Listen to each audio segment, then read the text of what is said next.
विचार रखेंगी।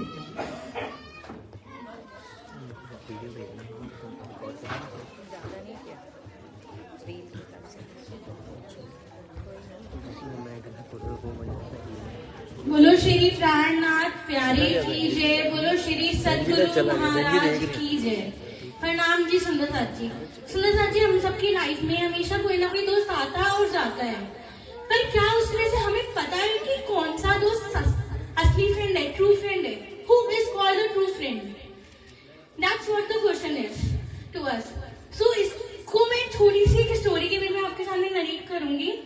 एक बार एक गांव में गरीब किसान होता है, उसकी बेटी छोटी होती है, तो वो कहीं से समाज से जोड़ जाके सबसे 500 रुपीज जमा करा के वहाँ पे जो सेठ है, जो लैंडलॉर्ड होते हैं, उनके पास जमा करा देता है और उन्हें कहता है कि 15-20 साल बाद जब मेरी बेटी बड़ी हो जाएगी तब मैं आपसे भी ले लूंगा। और 15-20 साल बाद जब वो जाता है किसान सेठ के पास, तब वो मुकर जाता है सेठ कि तुमने तो ऐसा किया ही नहीं। अब बेचारा गरीब किसान परेशान, अब वो जाता है राजा के पास कि मैंने ऐसे ऐसे उनके पास जमा कराए थे, पर वो मुकर गए, तो अब मैं क्या करूं? तो किसान जो राजा होते हैं वो कहते हैं कि मैं कल जब भ्रमण पे निकलूंगा तब तुम बस उसकी दुकान के सामने जाके खड़े हो जाना, बाकी सब मैं देख लूंगा। जैसे राजा ने बोला, किसान वहां जाके खड़ा हो जाता है। तो जो राजा होता है, जब वो निकलता है, वो देख के उसको किसान को जाके गले लगाता है, अरे मित्र इतने सालों बाद मिले, कैसे हो? ये देख के सेठ हैरान कि इसकी दोस्ती तो राजा के साथ है, अब मैं क्या करूं? तो राजा तो उसको किसान को गले लगा के अपने रथ पे बिठा के ले गया और आगे जाके उसने बोला कि मैं जो तुम्हारे लिए कर सकता था वो मैंने कर दिया, अब मेरा काम खत्म, अब तुम उतर जाओ।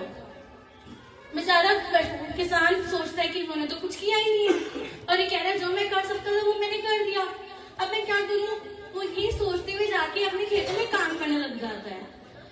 अब सेठ को तो पता था ना कि उसने उससे पैसे लिए हैं, सेठ के दिमाग में तो सब चीजें थी ना, वो तो राजा के डर से फिर उसने अपने जो अकाउंटेंट, जो मुनीम जी होते हैं, उन्हें कहा कि तुम उसके पास जाओ, उसे सम्मान समेत लेकर आओ।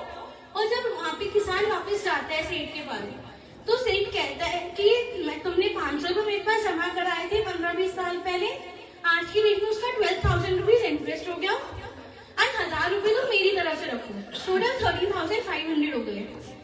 अब किसान गाँव का जगह, छोटी जगह, कम पैसों में शादी हो जाती है, तो उसका किसान का काम हो गया।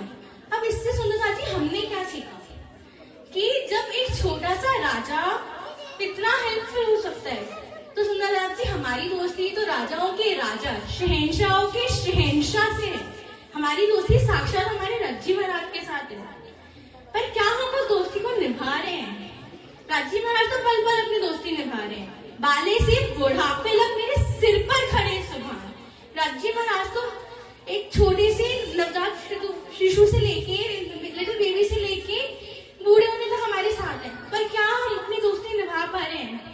तो मेरी राज्य महाराज के चरणों में यही अर्जी है कि आप प्लीज हमें उतनी बल, उतनी बुद्धि, उतनी क्षमता प्रदान करें कि हम आपके दिखाए हुए चरणों पे चल सकें, जो आप हमें सिखाना चाह रहे हो, शुक्र गरीबी सबर, हम वो सीख सकें। यही मेरी आपसे अर्जी है राज्य महाराज, और हमें उतनी एबिलिटी दो कि हम हमारे राज्य महाराज, हमारे सदगुरु महाराज जिन कदमों पे चले, हम उनके कदमों पे कदम रख के चल सकें। श्री मोहम्मद ही कहे, ईमान इश्क की, शुक्र गरीबी सबर, इनपे ध्रुवे दोस्ती हक की, प्यार कर सके क्यों कर। तो राज्य Maharaj is only called the true friend, he is the one who is supporting us in everything. Thank you, प्रणाम जी, कुछ गलतियों तो माफ करिएगा।